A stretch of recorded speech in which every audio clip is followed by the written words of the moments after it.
اما بعد فاعوذ باللہ من الشیطان الرجیم بسم اللہ الرحمن الرحیم وجعلنا النہار معاشا۔ آج کے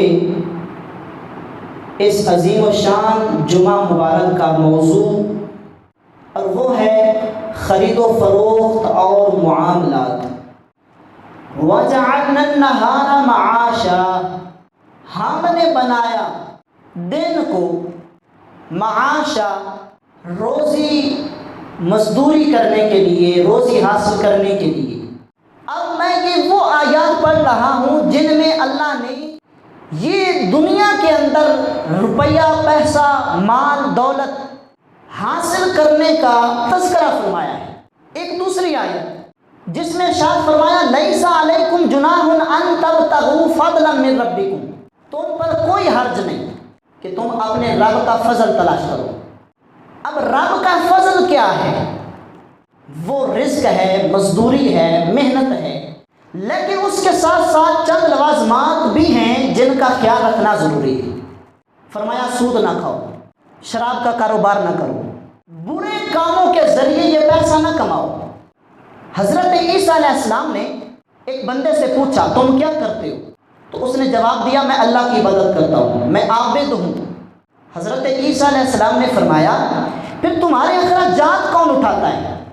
تم لباس پہنتے ہو، جوتا پہنتے ہو، تم کھاتے ہو، یہ جو اخراجات ہیں ضروریات زندگی کے، تمہارے یہ اخراجات کون اٹھاتا ہے؟ تو وہ کہنے لگا میرا دوسرا بھائی ہے جو میرے اخراجات اٹھاتا ہے۔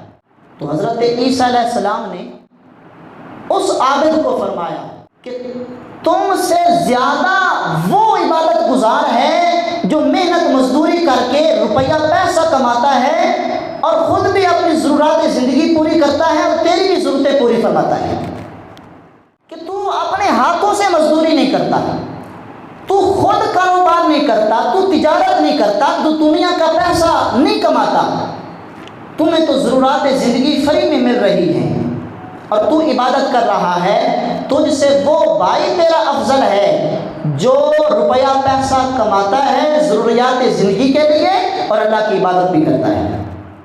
فرمایا نا لیس علیکم جناح ان تبتغوا فضلا من ربکم۔ ترمذی شریف کے اندر حدیث پاک موجود ہے، نبی علیہ السلام ارشاد فرماتے ہیں وہ تاجر جو اپنی تجارت میں سچ بولتا ہے، میرے آقا نے فرمایا یحشر یوم القیامہ، قیامت والے دن اس کا حشر مع الصدیقین والشہداء، صدیقین اور شہداء کے ساتھ کیا جائے گا۔ اس کی تجارت میں پاکیزگی ہے، انصاف ہے، وہ سود سے تجارت نہیں کرتا، وہ مال میں کمی نہیں کرتا، وہ میزان میں ناپ تول میں کمی نہیں کرتا، وہ اپنے مال کو بیچنے کے لیے قسمیں نہیں اٹھاتا، وہ اپنے مال کی تعریفیں نہیں کرتا، وہ تعریفیں جو اس کے مال میں نہیں ہیں۔ تو اللہ فرماتا ہے لیس علیکم جناح ان تبتغوا، تمہارے اوپر کوئی حرج نہیں ہے کہ تم رزق تلاش کرو۔ اب بڑی توجہ سے یہ باتیں سننے والی ہیں۔ ایک دن نبی علیہ السلام اپنے صحابہ کے جرمت میں بیٹھے ہوئے تھے، ایک کڑیل جوان حضور کے صحابہ کے سامنے سے گزرا، اس کی جسامت اچھی تھی، اس کا قد اچھا تھا، تو صحابہ نے اس کو دیکھا کہ وہ مزدوری کی تلاش میں کبھی ادھر جاتا ہے کبھی ادھر جاتا ہے، تو صحابہ نے ایک آرزو کی کاش یہ جوانی اللہ کے راستے پر خرچ ہوتی، کاش یہ جوانی سجدہ کرتی، کاش یہ جوانی رکوع کرتی، اللہ کی عبادت کرتی۔ نبی علیہ السلام بھی تشریف فرماتے، تو جب حضور نے صحابہ کا یہ جملہ سنا نا، نبی علیہ السلام نے صحابہ کو فرمایا اے میرے صحابہ، 3 باتوں کے لیے یہ گھر سے نکلا ہے۔ پہلی بات یہ اس لیے گھر سے نکلا ہے کہ حلال روزی کمائے اور لوگوں کے سامنے بھیک نہ مانگتا پھرے، در بدر نہ ہو، لوگوں کے سامنے ہاتھ نہ پھیلائے۔ اگر یہ اس وجہ سے گھر سے محنت مزدوری کے لیے نکلا ہے تو نبی علیہ السلام نے فرمایا صحابہ یہ اللہ کے راستے میں ہے، اور فرمایا اگر یہ گھر سے اس لیے نکلا ہے کہ اس کے والدین ضعیف ہیں اور یہ کما کر محنت مزدوری کر کے کسب حلال کر کے اپنے والدین کو کھلا سکے کہ اس کے والدین لوگوں کے محتاج نہ ہوں، تو نبی علیہ السلام نے فرمایا صحابہ اس کی جوانی اللہ کے راستے پر ہے۔ تیسری بات خطرناک ہے، نبی علیہ السلام نے فرمایا اگر یہ گھر سے یہ نیت لے کر نکلا ہے، یہ کسب کرے گا، یعنی رزق تلاش کرے گا، رزق حاصل کرے گا، دنیا کمائے گا، اور اگر اس کی نیت یہ ہے کہ یہ دنیا کما کر لوگوں کے سامنے فخر، تکبر اور وڈیائی کرے گا، حضور نے فرمایا یہ شیطان کا راستہ ہے۔ رزق کمانے میں، کسب حلال میں کوئی رکاوٹ نہیں ہے۔ اللہ نے فرمایا فَانْتَشِرُوا فِي الْأَرْضِ وَابْتَغُوا مِنْ فَضْلِ اللَّهِ وَاذْكُرُوا اللَّهَ كَثِيرًا لَعَلَّكُمْ تُفْلِحُونَ۔ فرمایا یہ جمعہ پڑھ کے نا فَانْتَشِرُوا زمین پر پھیل جاؤ، وَابْتَغُوا مِنْ فَضْلِ اللَّهِ کیا کرو؟ روزی تلاش کرو، محنت مزدوری کرو، اللہ کا فضل تلاش کرو۔ امام احمد بن حنبل کا ایک قول یہاں پر آپ کی سماعتوں کے حوالے کرنا چاہتا ہوں۔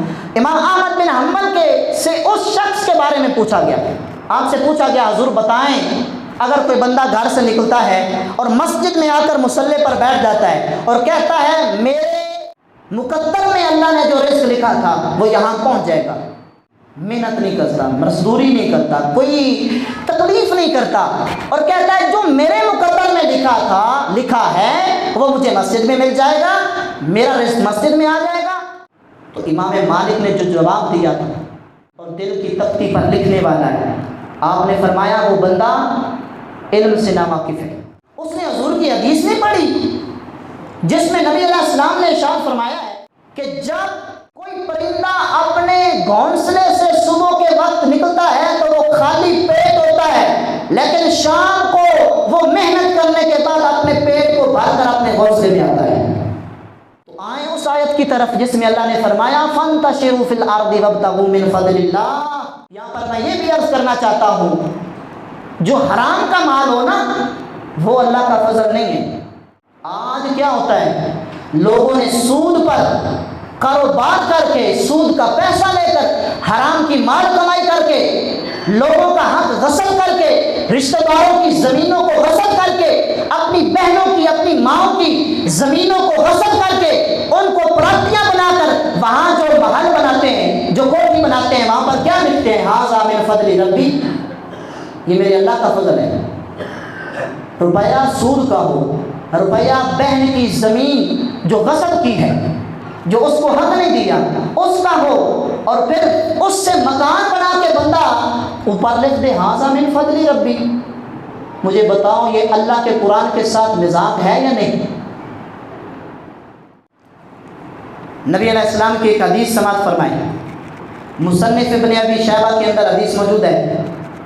نبی علیہ السلام نے ارشاد فرمایا من طلب الدنیا حلالا، جس نے حلال طریقے سے دنیا کو طلب کیا، حلال طریقے سے تجارت کی، حلال طریقے سے دکان کو چلایا، لوگوں کو دھوکہ نہ دیا، لوگوں سے جھوٹ نہ بولا، من طلب الدنیا حلالا، جس نے حلال طریقے سے دنیا کو کمایا، اور اس کی نیت کیا ہے؟ اس کی نیت ہے کہ وہ لوگوں کے سامنے سوال کرنے سے بچ جائے، اور دوسرے نمبر پر فرمایا اس کی نیت کا کیا ہے؟ وَسَعْيًا عَلَىٰ عَيَالِهِ، وہ حلال طریقے سے رزق کماتا ہے اور نیت یہ ہے کہ اپنے اہل و عیال پر خرچ کر سکے، اور تیسرا فرمایا اس کی نیت یہ ہے کہ وہ اپنے پڑوسیوں پر خرچ کر سکے، ان کے حقوق کی حفاظت کر سکے۔ اب اس تاجر کی فضیلت کیا ہے؟ لَقِيَ اللَّهَ وَوَجْهُهُ كَالْقَمَرِ لَيْلَةَ الْبَدْرِ، اور جو بندہ اس نیت کے ساتھ دنیا کمائے، میرے آقا فرماتے ہیں کل قیامت والے دن وہ رب سے ملے گا، اور اس شان سے ملے گا کہ حضور فرماتے ہیں کل قمر لیلۃ البدر، اس کا چہرہ 14ویں کی چاند کی رات کی طرح چمک رہا ہوگا۔ امام احمد بن حنبل کے اندر حدیث پاک موجود ہے، نبی علیہ السلام نے کیا فرمایا رزق حلال کے بارے میں؟ جب حضور سے پوچھا گیا یا رسول اللہ بتائیں سب سے پاکیزہ مال اور کھانا کون سا ہے؟ سب سے پاکیزہ کھانا کون سا ہے؟ میرے حضور نے فرمایا احل ما اکل الرجل، سب سے پاکیزہ وہ کھانا ہے جس کو بندہ من کسب ہی، محنت مزدوری کر کے، اور ایک حدیث کے الفاظ ہے من یادی ہی، اپنے ہاتھ کی کمائی سے مزدوری کر کے کھاتا ہے، وہ سب سے بہتر کمائی ہے، وہ سب سے بہتر کھانا ہے۔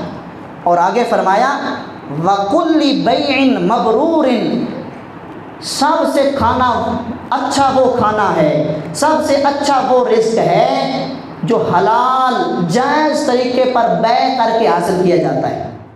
حضرت ابراہیم نخعی، آپ کا ایک واقعہ یہاں پر آپ کے سماعتوں کے حوالے کرتا چلا جاؤں۔ آپ سے پوچھا گیا کہ سچا تاجر افضل ہے یا عبادت گزار افضل ہے؟ آپ سے پوچھا گیا حضور بتائیں سچا تاجر جو مال کو بیچنے کے لیے جھوٹ نہیں بولتا، جو اس کے عیب نہیں چھپاتا، اپنے مال کے عیب لوگوں کے سامنے بیان کر دیتا ہے، سچا تاجر تو وہی ہے نا جو اپنے مال کے عیب چھپائے اور اس کو خوبیوں کو بیان کرے تاکہ میرا مال بک جائے، وہ سچا نہیں ہے۔ آپ سے پوچھا گیا سچا تاجر افضل ہے یا عبادت گزار افضل ہے؟ تو آپ نے فرمایا سچا تاجر عبادت گزار سے افضل ہے۔ اس کی وجہ کیا ہے؟ تو آپ نے فرمایا لوگوں وہ سچا تاجر ہمہ وقت شیطان سے جہاد کر رہا ہوتا ہے۔ وہ کیسے؟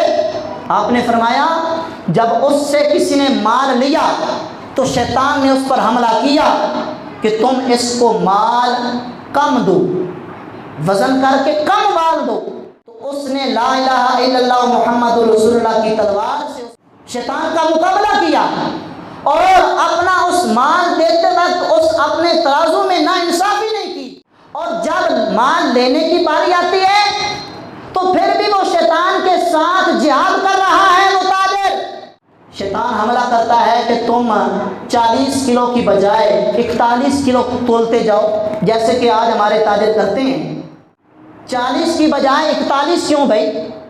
فرمایا جب وہ اپنا مال کسی کو دے پھر بھی شیطان کا حملہ، جب کسی سے لے پھر بھی شیطان کا حملہ، تو مجھے لوگوں بتاؤ وہ بندہ عبادت گزار سے تاجر افضل ہے یا نہیں ہے؟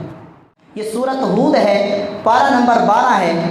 اللہ تعالیٰ نے حضرت شعیب علیہ السلام کی قوم کا تذکرہ کرتے ہوئے فرمایا وَإِلَىٰ مَدْيَنَ أَخَاهُمْ شُعَيْبًا، جب مدین کی طرف اللہ نے شعیب علیہ السلام کو انہی میں سے احکام دے کر بھیجا، نبی بنا کر بھیجا، تو حضرت شعیب علیہ السلام کو پہلا حکم کیا تھا کہ تم نے اپنی قوم کو کیا کہنا ہے؟ یا قوم اعبدوا اللہ ما لکم من الہ غیرہ، اے لوگو صرف اللہ کی عبادت کرو، اس کے علاوہ کوئی الہ نہیں، کوئی عبادت کے لائق نہیں۔ یہاں پر میں ایک طریقہ بتانا چاہتا ہوں، جو بھی نبی آیا ہے، جتنے بھی انبیاء آئے ہیں، ان کی توحید کے اعلان کے بعد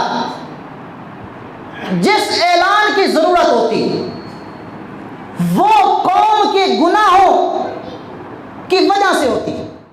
اب قوم شعیب کا عمل کیا تھا کہ وہ میزان میں، ترازو میں ناانصافی کرتے، لوگوں کو مال کم دیتے تھے، ناپ تول میں کمی کرتے تھے۔ اللہ کے نبی نے ان کو حکم دیا وَلَا تَنْقُصُوا الْمِكْيَالَ وَالْمِيزَانَ إِنِّي أَرَاكُمْ بِخَيْرٍ۔ حضرت شعیب علیہ السلام نے مدین کے لوگوں کو کہا لوگو ترازو میں ناانصافی نہ کرو، ناپ تول پورا دیا کرو۔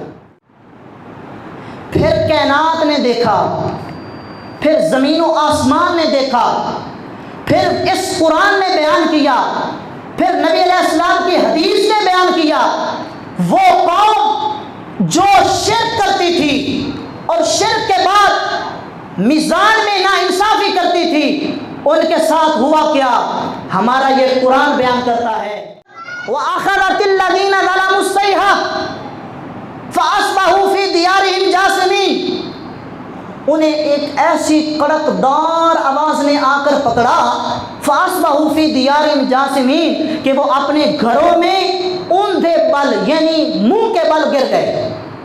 اور اللہ ان کے عذاب کی کیفیت بیان کرتا ہے، رب نے فرمایا کأن لم یغنوا فیہا، ایسا عذاب ہم نے ان پر نازل کیا کہ جب وہ مر گئے، کأن لم یغنوا فیہا، جب اس بستی کو دیکھا جاتا تو معلوم ہی نہیں ہوتا تھا کہ یہاں کوئی بندے آباد تھے۔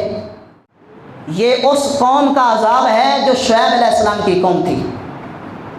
آج ہم نبی علیہ السلام کی امت ہیں، لواطت والا کام حضور کی امت میں، زنا والا کام نبی کی امت میں، چوری والا کام حضور کی امت میں، اور ناپ تول کی کمی والا کام اور گناہ نبی علیہ السلام کی امت میں۔